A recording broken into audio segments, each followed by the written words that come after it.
Hi, this is OG. Welcome to Crypto Nights. Become a knight by joining the Crypto Night Discord channel, link in the description below.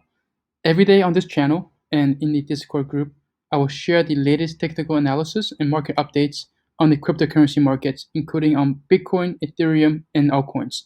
So make sure you like, share, and subscribe so that you can stay up to date and get the latest updates live. Okay, let's start out with today's video. As always, we will break down this video into three portions.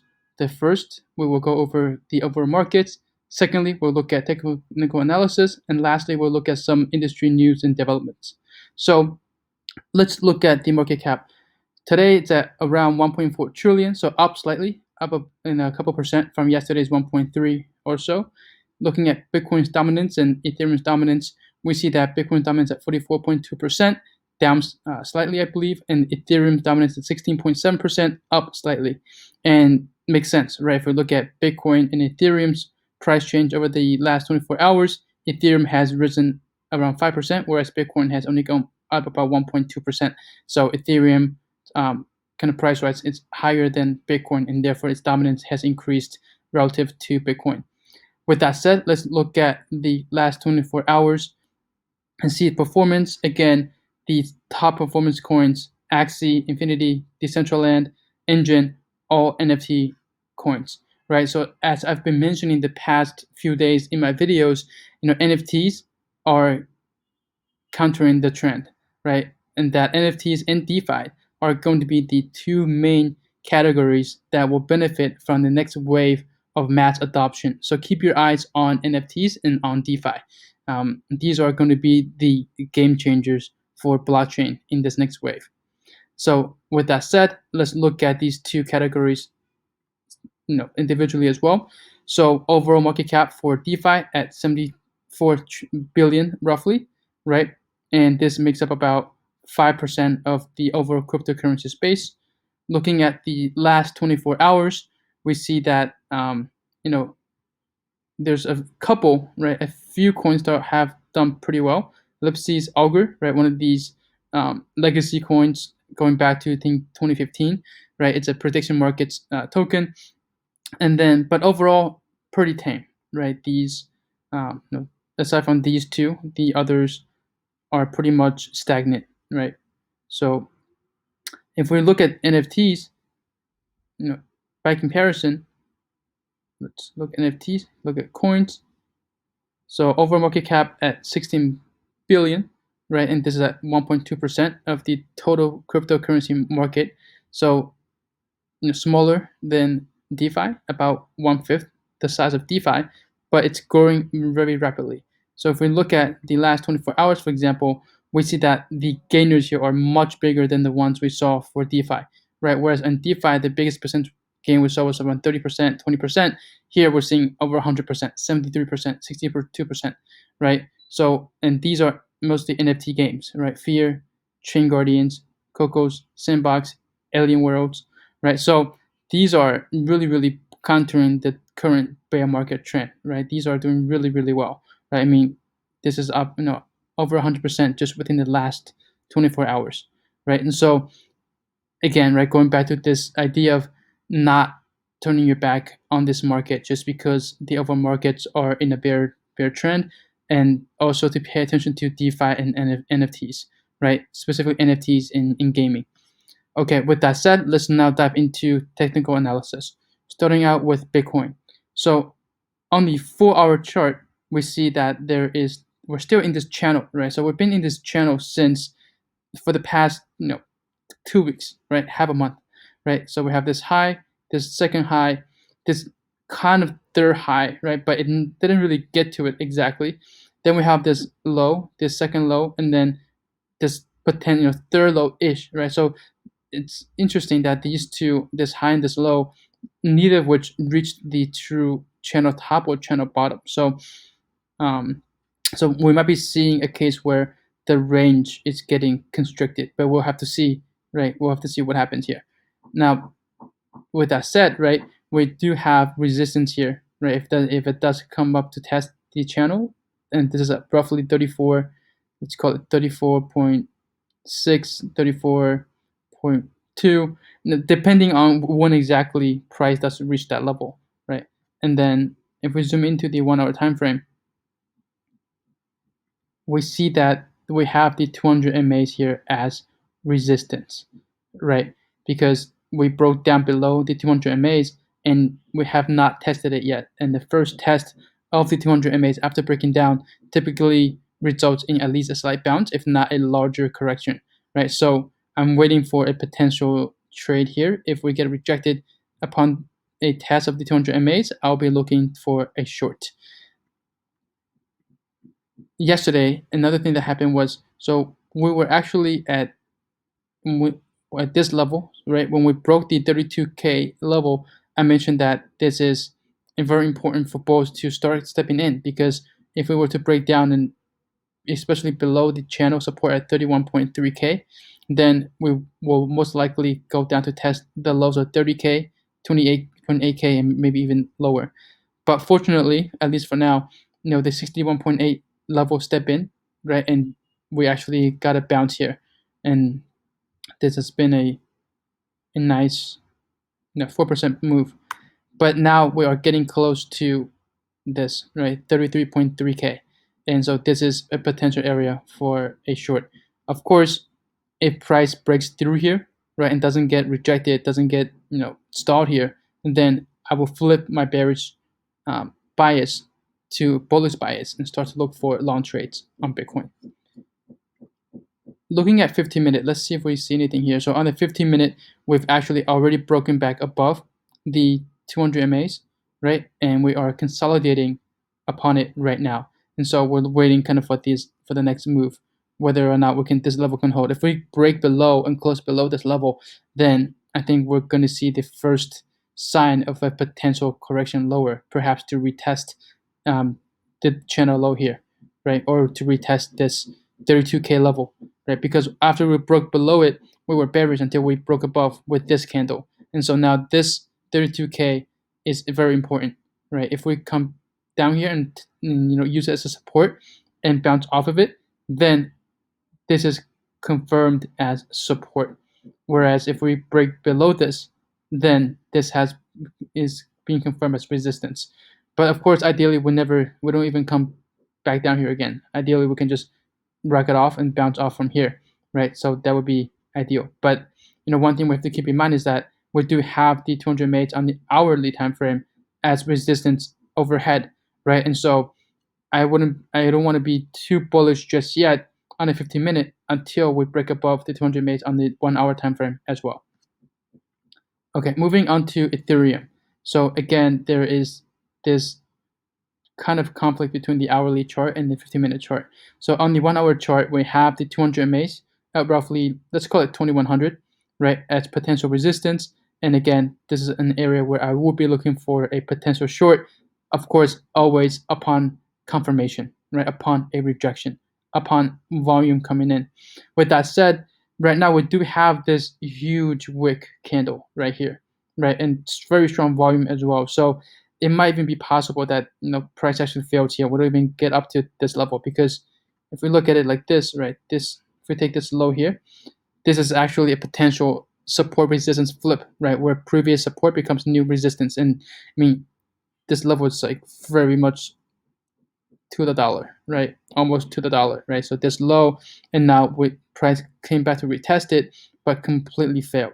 I think what will happen, or what's important for us to monitor, is this next hourly candle, which is the current hourly candle that we're closing 45 minutes. If this candle closes bearishly as well, then I think it's very high likelihood that we're heading lower, and that this was a retest of support that is now resistance.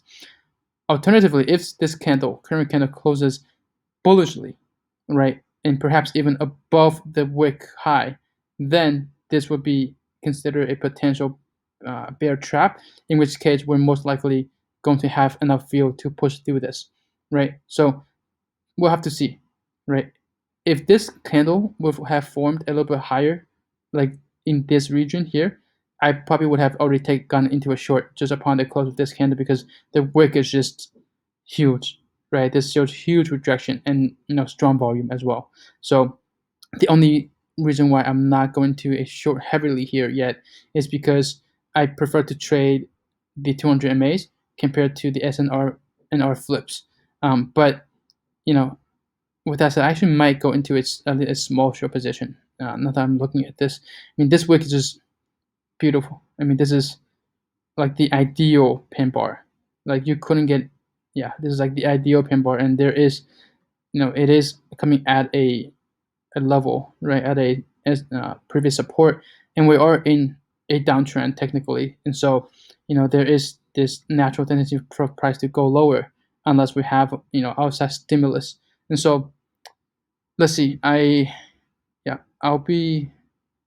I'm on the fence right now, actually, but I think I might actually open a small short position here, very small, and potentially adding more here. But yeah, I'll have to see. I might wait for another 30 minutes for these, at least for the 30-minute close, and see what price looks like. That said, that's it for the technical analysis portion. Let's get into some news, right, and developments. So the first thing I want to share here is this, right? The Ethereum's top 10 largest addresses now own the highest percentage of ETH overall supply at 20.58%.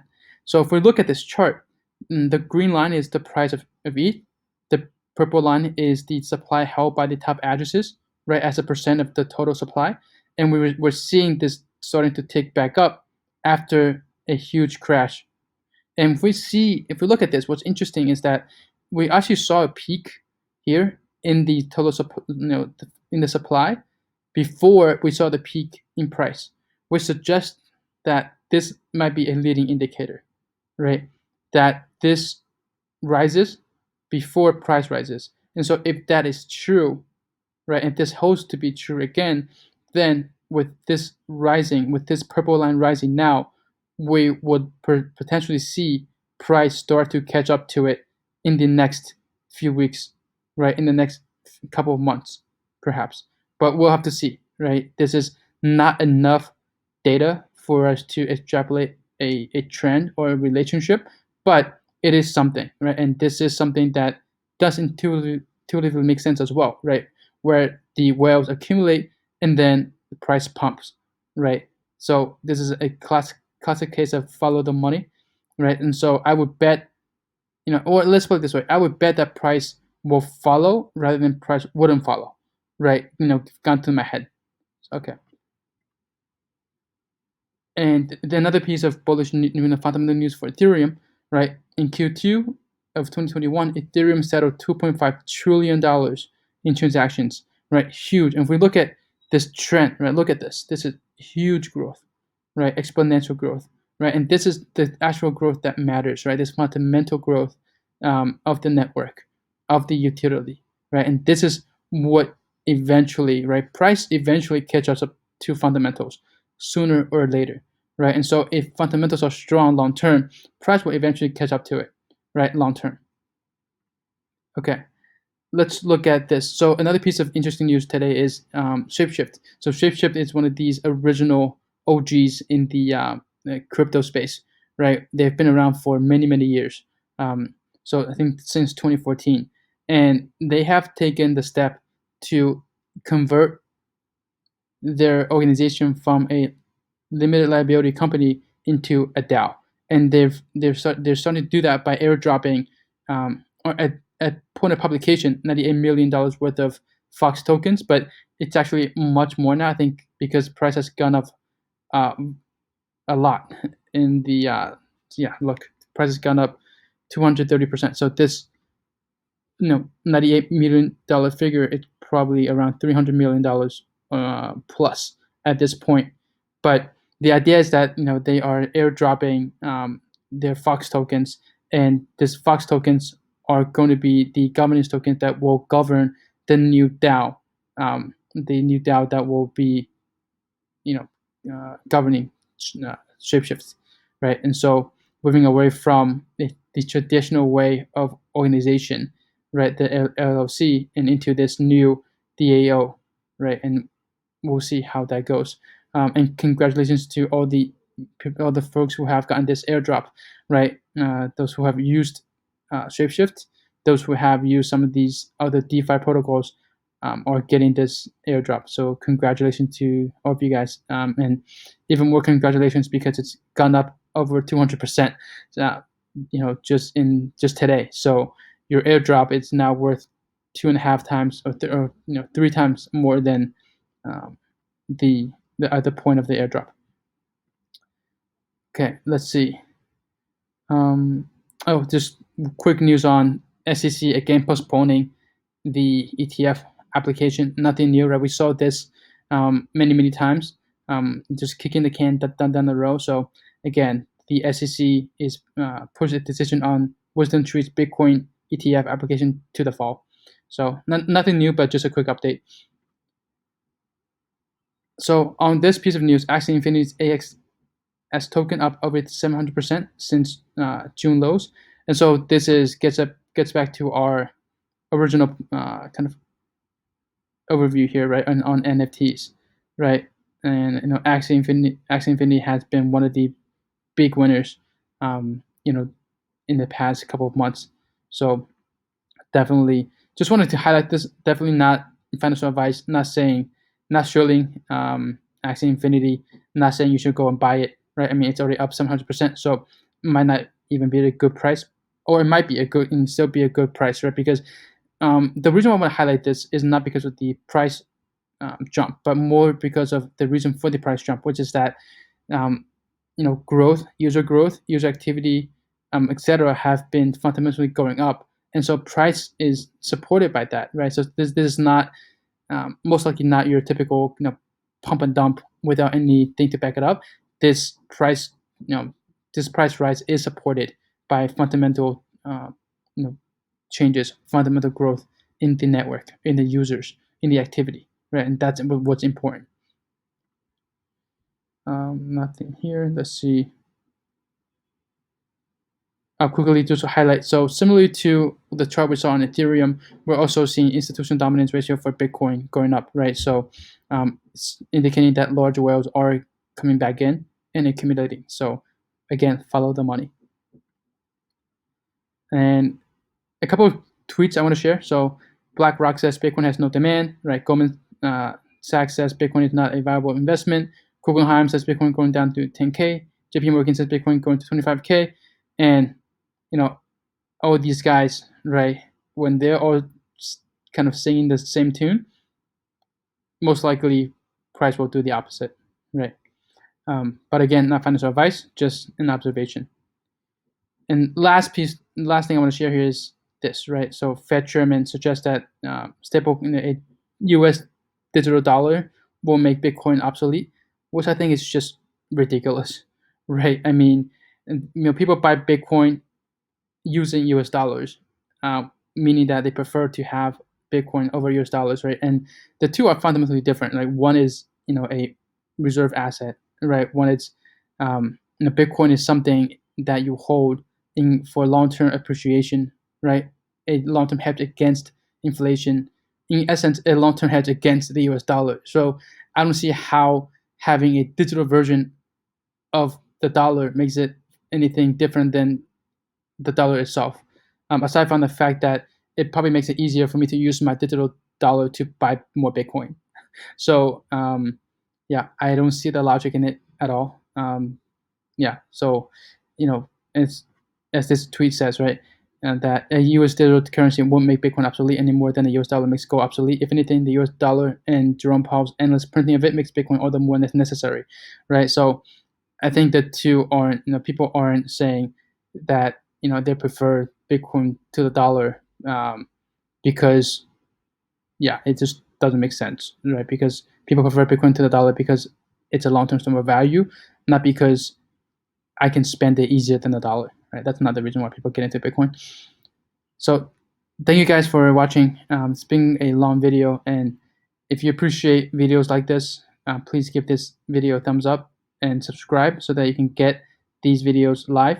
And make sure you join our Discord channel, where we have a group of analysts, both fundamental and technical analysts, who are sharing their views every single day. So not just me. So we're a group of folks, right, who are cryptocurrency investors and traders who are analyzing the markets and sharing our views, right? And we also have, in our Discord channel, the latest news updated, synced as well. The latest tweets, important tweets, synced as well.